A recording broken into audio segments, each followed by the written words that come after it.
सुनीता, जल्दी से घर के सारे दरवाजे और खिड़की बंद कर दो। बाहर काफी तेज आंधी आ रही है। ऐसा लग रहा है मानो बाहर बहुत तेज बारिश होने वाली है। ये आप कैसी बातें कर रहे हैं जी? अगर बारिश हुई तो हम लोग सोएंगे कहाँ? आप तो जानते हैं कि हमारी छत टूटी हुई है। एक तो ये ठंड, ऊपर से इस बारिश का कहर। भगवान जाने अब हम क्या करेंगे। यही तो मुझे भी समझ नहीं आ रहा। भगवान हम गरीबों को कुछ ज्यादा ही परेशानी देते हैं। गरीबों की बढ़ती गरीबी कम होने का नाम नहीं ले रही और अमीरों की अमीरी कम होने का नाम नहीं ले रही। अमीर लोग हम गरीबों का पैसा अपने घर और अपने बैंक बैलेंस में रखते हैं, लेकिन हम लोगों को पाई पाई के लिए तरसना पड़ता है। दोनों पति पत्नी आपस में बात कर रहे थे कि तभी उनके माथे पर बारिश की बूंदें टपकने लगती हैं। सुनीता और मनोज काफी परेशान हो जाते हैं। थोड़ी देर में आशा बाहर आती है और अपने बहू बेटों से कहती है, मनोज, अंदर पलंग के नीचे एक बड़ी सी पन्नी रखी हुई है। जाकर झोपड़ी की छत पर वो पन्नी बढ़ा दे। अगर वो पन्नी हमने छत पर नहीं लगाई तो ये बारिश इस ठंड के साथ हमें मार डालेगी। पापा दादी बिल्कुल सही कह रही हैं। वैसे भी हमारे पास ठंड से बचने के लिए ज्यादा जुगाड़ नहीं, और हमारे पास एक गर्मा गर्म कंबल भी नहीं है, और ऊपर से ये बारिश हो रही है, ठंड और बढ़ रही है। पापा, इसलिए जाकर जल्दी से छत को ढक दीजिए, ताकि ज्यादा न सही पर थोड़ा बहुत ही सही हम इस बारिश से बच तो जाएंगे ना। आप सब बिल्कुल सही कह रहे हैं। सुनीता, बाहर जो सीढ़ियाँ रखी हुई हैं, तुम उसे पकड़कर खड़ी होना, मैं ऊपर जाकर अभी छत को ढक देता हूँ। मनोज की बात सुनकर अब सुनीता मनोज के साथ बाहर जाती है और सीढ़ी पकड़कर खड़ी हो जाती है। मनोज भी अब अपनी झोपड़ी की छत को पन्नी से ढक देता है और नीचे घर में आ जाता है। उस बड़ी सी पन्नी को झोपड़ी की छत पर छापने से बारिश का पानी अंदर तो नहीं आता, लेकिन बाहर बढ़ती ठंड मनोज और उसके परिवार की जान लेने पर उतर आती है। पिंकी ठंड से थरथराने लगती है और आशा बूढ़ी होने के कारण उसके पैरों में दर्द होने लगता है, जिसे देख मनोज और सुनीता काफी परेशान हो जाते हैं। मनोज जी, आप जरा भी परेशान मत होइए। घर में कुछ सूखी लकड़ियां हैं, मैं उन्हें जला देती हूँ। उन लकड़ियों से ठंड भी काबू में रहेगी और बारिश से भी हमारा बचाव हो जाएगा। थोड़ी देर बाद सुनीता अपने घर में कुछ सूखी लकड़ियां जलाती है। उन जलती लकड़ियों की गर्माहट में अब आशा और पिंकी को काफी राहत पहुँचती है, पर अपने परिवार को इस तरह देख मनोज काफी परेशान हो जाता है। पूरी रात बारिश होती है और ठंड यूं ही बढ़ती जाती है। अगली सुबह मनोज जब उठता है तो देखता है कि अब उसके घर में पानी भर रहा है, जिसे देख वो काफी परेशान होने लगता है। झोपड़ी की छत पर डाली गई पन्नी जगह जगह से फट गई थी और रिसता हुआ पानी अब फर्श पर एक छोटी नदी का रूप ले चुका था। सुनीता, जल्दी उठो, देखो ये क्या हो गया। पानी अंदर आ गया, हमारी सारी मेहनत बेकार गई। हे भगवान, ये क्या हो गया? माँ जी, पिंकी उठो, पानी आ गया है। सुनीता तुरंत आशा और पिंकी को उठाती है और उन्हें उस ऊंचे हिस्से में ले जाती है जहाँ पानी कम जमा हुआ था। मनोज तुरंत टिन का डिब्बा उठाता है और फर्श पर जमे पानी को बाहर फेंकना शुरू कर देता है। तो वही पिंकी कांपते और खांसते हुए अपनी माँ से कहती है, माँ, बहुत ठंड लग रही है और अब तो ये पानी कहाँ से आ गया? मैं अभी पानी बाहर निकालता हूँ बेटा, तुम चिंता मत करो, ये गरीब का नसीब है और कुछ नहीं। मनोज, तुम दोनों क्यों परेशान हो? बेटा, तुम अपनी पिंकी और सुनीता का ध्यान रखो। ये बारिश हमारे लिए प्रलय है। माँ, आप ऐसी बातें मत कहो। जब तक मैं जिंदा हूँ तब तक मैं हार नहीं मानूंगा। हम सब मिलकर इस मुसीबत का सामना करेंगे, लेकिन मुझे काम पर जाना होगा। आज मजदूरी नहीं मिली तो हम रात का खाना भी नहीं खा पाएंगे। हाँ जी, आप जाइए, लेकिन अपना ध्यान रखना। बाहर बहुत ठंड और कीचड़ है। ध्यान से जाना और ध्यान से काम करना। मनोज अपना फटा हुआ स्वेटर पहनता है और ठेकेदार से काम की उम्मीद में घर से निकल जाता है, लेकिन ठेकेदार के घर पहुंचने पर उसे निराशा ही मिलती है। एक नौकर उसे डांट कर कहता है, अभी साहब सो रहे हो ना? आज कोई काम नहीं है, जब देखो मुंह उठाकर आ जाते हो। चलो जाओ यहाँ से। मनोज खाली हाथ और निराश होकर वापस अपनी झोपड़ी की ओर चल पड़ता है। उसका दिल भारी था क्योंकि उसके पास शाम के भोजन के लिए भी एक पैसा नहीं था। जैसे वो घर पहुँचता है उसकी नजर पिंकी पर पड़ती है। सुनीता, काम नहीं मिला। ठेकेदार ने दरवाजा भी नहीं खोला और अपने एक नौकर को बाहर भेजकर मुझे कह दिया कि आज काम नहीं है। आप क्या बात कर रहे हैं जी? ये तो एक और बड़ी मुसीबत आ गई। पिंकी को बहुत तेज बुखार है, रात भर भीगी इसलिए ठंड लग गई। हमें डॉक्टर के पास जाना पड़ेगा। मनोज तुरंत अपनी बेटी को गोद में उठाता है और उसे फटे हुए शॉल से लपेटकर डॉक्टर के क्लिनिक की ओर चल पड़ता है। वो किसी तरह डॉक्टर के पास पहुंचता है। डॉक्टर जांच करते हैं और कहते हैं कि पिंकी को तेज निमोनिया है और इसे तुरंत दवाइयाँ चाहिए, इसीलिए जल्दी से काउंटर पर फीस जमा करवा दो ताकि पिंकी का इलाज हो सके। डॉक्टर साहब, मेरे पास इस वक्त सिर्फ 50 रुपए हैं। मैं एक मजदूर हूँ, मेरी बेटी की जान खतरे में है। मैं आपको बाकी पैसे कल सुबह काम पर जाते ही दे दूंगा। प्लीज मेरी बेटी की जान बचा लीजिए। माफ करना, बिना पैसे के दवाई नहीं दे सकता मैं। नियम तो नियम है। डॉक्टर की बात सुनकर अब मनोज का दिल टूट जाता है, क्योंकि उसकी गरीबी ने उसे लाचार कर दिया था। उसकी आंखों से आंसू बह रहे थे।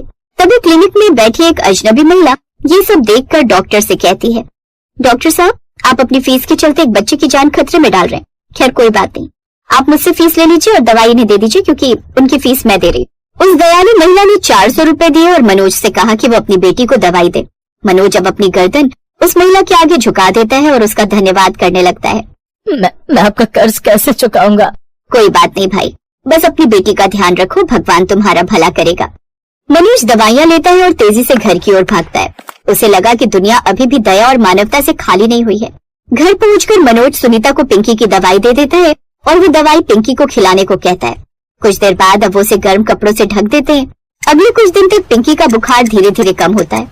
मनोज को अब भी काम नहीं मिलता, लेकिन वो हर दिन कुछ न कुछ मजदूरी जुटाने की कोशिश करता है। आप इतने उदास क्यों हैं जी? पिंकी अब ठीक हो रही है। मैं उस अजनबी महिला के बारे में सोच रहा हूँ जिसने हमारी मदद की। हम इतने गरीब हैं कि अपनी बेटी की दवाई भी खुद नहीं खरीद सकते, और उस ठेकेदार ने हमें एक दिन की मजदूरी भी नहीं दी। बेटा, अमीरी और गरीबी ईश्वर की देन नहीं बल्कि इंसानों की बनाई हुई है। तुम निराश मत हो, अब मौसम थोड़ा खुल गया है, तुम हिम्मत मत हारो। आप सब सही कह रहे हैं, मैं अब और नहीं मानूंगा। मुझे पता है कि मुझे सिर्फ अपने परिवार को नहीं बचाना बल्कि उस महिला का कर्ज भी चुकाना है। सुनीता, आज से हम फिर से शुरुआत करेंगे। मैं आज से सिर्फ मजदूरी ही नहीं बल्कि एक बेहतर जिंदगी कमाने की कोशिश करूंगा। हम इस झोपड़ी को बदल कर रहेंगे। ये बारिश हमें तोड़ नहीं सकती। हम इस ठंड और इस गरीबी को हरा कर रहेंगे। हम आपके साथ हैं जी, हम जरूर जीतेंगे। मनोज अपने घर की टूटी फूटी दीवारों को देखता है। बारिश का पानी और ठंड उन्हें डरा नहीं पाई थी, क्योंकि उनके पास आपसी प्रेम और अटूट साहस की गर्मी। रोशनी एक गरीब परिवार से थी, जिसके पिता मेहनत मजदूरी करके घर चलाते थे। उसके परिवार में उसकी माँ और उसके बाबा थे। रोशनी गांव के ही सरकारी स्कूल में तीसरी में पढ़ती थी। एक रोज जब वो अपने स्कूल में लंच करने बैठी हुई थी तो उसने अपना टिफिन खोला, जिसमें 2 सूखी रोटी रखी हुई थी, साथ में थोड़ा सा नमक रखा हुआ था। ना तो उसके साथ अचार था और ना ही कोई सब्जी। ये देख रोशनी उदास हो गई। क्या यार, आज फिर सूखी रोटी। ये नमक के साथ रोटी खाकर तो मैं तंग आ चुकी हूँ। तभी रोशनी की सहेली काजल उसके पास आई। ए रोशनी, ये ले कुरकुरे खाएगी? कुरकुरे ये कैसे होते हैं? अरे खाकर देख, ऐसी मस्त चीज नहीं खाई होगी तूने, कमाल के होते हैं, ले खाकर देख। मेरे बाबा ने सुबह स्कूल आते वक्त दुकान से दिलवाए थे। काजल उसे थोड़े से कुरकुरे खाने को देती है, जिसे खाते ही रोशनी खुश हो जाती है। लेकिन वो थोड़े से ही कुरकुरे थे और उसे भूख जोरों की लगी थी, इसलिए उसने अपनी रोटी निकाली और उसके अंदर कुरकुरे भरकर उसका रोल बनाकर खाने लगी। रोशनी जैसे ही वो कुरकुरे रोटी के साथ खाती है तो उसका स्वाद उसे बड़ा ही स्वादिष्ट लगता है। वाह यार, ये तो बड़े ही कमाल की चीज है। ए सुन ना काजल, थोड़े से और दे देना। हाँ हाँ, ये ले। रोशनी ने दूसरी रोटी भी कुरकुरे के साथ खा ली। दरअसल रोशनी का परिवार गरीब था और सब्जियों के दाम आसमान छू रहे थे, और उनकी इतनी कमाई नहीं थी कि वो इतनी महंगी सब्जियां बनाकर खा सके। कुछ दिन बाद फिर काजल स्कूल में कुरकुरे लेकर आई, तो इस बार एक पैकेट वो रोशनी के लिए भी ले आई। उस रोज रोशनी के दिमाग में ना जाने क्या आया, उसने थोड़े से कुरकुरे खाए और बाकी घर ले आई। फिर शाम को जब उसकी माँ आटा गूंथ रही थी तो उसने जानबूझकर वो कुरकुरे उस आटे में डाल दिए। ये तूने क्या किया? एक तो पहले ही घर में राशन इतना कम है, ऊपर से तुमने ये आटे में क्या मिला दिया? माँ, ये कुरकुरे है और इसको ना आटे में गूंथ कर सेक दो। दिमाग खराब है इस लड़की का। लेकिन अब इसके अलावा और चारा भी क्या है, नहीं तो ये आटा फेंकना पड़ जाएगा। रोशनी की माँ हेमलता आटे में कुरकुरे चूर कर गूंथ देती है, जिसके बाद तवे पर कुरकुरे से भरी हुई रोटियां बनकर तैयार हो जाती हैं। रोशनी को वो कुरकुरी रोटियां बड़ी पसंद आती हैं, साथ ही उसके घर वालों को भी। ऐसे ही समय बीतता है और अब रोशनी 20 साल की हो जाती है। उसके घर वाले उसके लिए रिश्ता देखना शुरू कर देते हैं। फिर एक रोज पड़ोस के गांव के प्राग नाम के लड़के से उसकी शादी हो जाती है। प्राग एक फैक्ट्री में गार्ड की नौकरी करता था। शादी के अगले दिन, बहू तू अपने कमरे में क्या कर रही है? चल आकर अपनी पहली रसोई की रस्म पूरी कर और जो भी तुझे बनाना आता है बना लेना। जी जी माँ जी, मैं बस 2 मिनट में आई। रोशनी ने झट से अपना बैग खोला और उसमें से कुरकुरे का पैकेट निकाला, जिसे देख उसका पति प्राग उससे बोला, रोशनी, तुम अपनी पहली रसोई में हमें कुरकुरे खिलाओगी क्या? ओफो, आप चुप रहो ना। एक तो वैसे ही अपनी पहली रसोई को लेकर मैं इतनी घबराई हुई हूँ, और माँ जी ने कहा है ना जो भी बनाना आता होगा बना देना। इसके बाद रोशनी रसोई में जाती है और उन कुरकुरे को तोड़कर उसका चूरा कर लेती है, और फिर तवे पर कुरकुरी रोटियां और साथ में आलू की तरीदार सब्जी बनाकर तैयार कर ली। शादी के बाद उसके ससुराल में उसकी बुआ सास भी अभी वहीं रुकी हुई होती हैं। वो उन सबको भी कुरकुरी रोटी और आलू की सब्जी खाने को देती है। अरे बहू, ये क्या बना डाला? अपनी पहली रसोई में तो सब कुछ अलग बनाते हैं। सबको वो कुरकुरी रोटियां बड़ी पसंद आई। ऐसे ही समय बीता और कुछ समय बाद रोशनी गर्भवती हुई। फिर 9 महीने बाद उसने एक बेटे को जन्म दिया। घर में बच्चे के आ जाने से सब बड़े ही खुश थे, लेकिन एक रोज उनकी खुशियों को किसी की नजर लग गई। एक शाम जब प्राग फैक्ट्री में ड्यूटी कर रहा था तो कुछ चोर अंदर जाने लगे, लेकिन प्राग ने उन्हें रोक दिया, जिस कारण उनमें हाथापाई हुई। चोरों ने प्राग पर चाकू से वार कर दिया। तभी दूसरे गार्ड ने जल्दी से पुलिस को फोन करके वहां बुला लिया। पुलिस ने चोरों को पकड़ लिया और प्राग को जल्दी से अस्पताल ले गई, जहां प्राग की जान तो बच गई, लेकिन उसे काफी चोटें आई थी, जिस कारण डॉक्टर ने उसे कुछ महीने की बेड रेस्ट के लिए बोल दिया। अब हम क्या करेंगे? अब घर का गुजारा कैसे चलेगा? माँ जी, अगर आपको बुरा न लगे तो मैं बाजार में कुरकुरी रोटी का ठेला लगाना चाहती हूँ। मुझे यकीन है मेरे हाथ की बनी कुरकुरी रोटियां सबको बड़ी पसंद आएंगी। लेकिन रोशनी, इन सब के लिए हमारे पास पैसे कहाँ से आएंगे? तुम तो जानती हो मेरी इतनी कमाई नहीं थी कि कुछ बचत कर पाता। तभी उसकी फैक्ट्री का मैनेजर वहां आता है।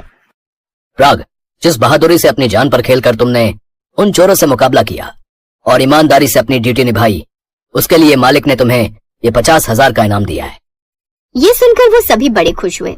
अगले दिन से कुछ पैसों से रोशनी जरूरत का सामान ले आई और वो उस ठेले पर कुरकुरी रोटियां बनाकर आलू की सब्जी और धनिया पुदीने की चटनी के साथ बेचने लगी। उसके ठेले पर ग्राहकों की भीड़ लगने लगी। अब तो उसके गांव के साथ साथ दूसरे गांव के लोग भी वहां आने लगे। बहुत तारीफ सुनी है तुम्हारे इस कुरकुरी रोटी की। बहुत तारीफ सुनी है तुम्हारी इस कुरकुरी रोटी की। हमें भी तो चखाओ भाई। पैसे कितने की है ये प्लेट? भाई साहब, सिर्फ 20 रुपए प्लेट। अरे वाह, इतना कम दाम। मेरे लिए लगा दो एक प्लेट।